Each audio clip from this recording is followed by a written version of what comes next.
pesa. Barua ile ya posa ndani yake na pesa.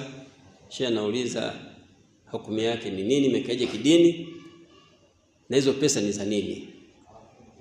Yaani kifupi unazoona umeelezea hiyo ni rushwa, bila kumung'unya maneno, hiyo ni rushwa. Ukiona inafanyika hayo ni mazoea tu na ni tamaduni za watu. Swala tulikuwa tunazungumzia hapa, zimekuja posa mbili wakati mmoja. Barua moja ina 50,000, barua ya pili ina 300,000.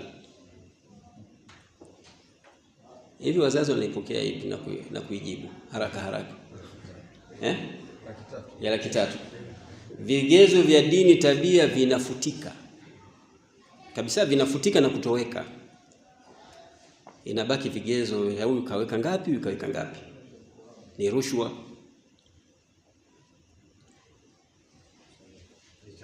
Huwa inawekwa ya nini? Hao wanaotaka pesa hiyo posa ina pesa, ukiwauliza wanakuambia ile barua umempelekea baba wa binti sijui au anayemlea binti.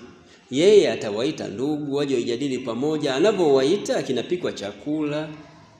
Huyu aliyepokea ile barua hataki kukigaramia yeye kile chakula.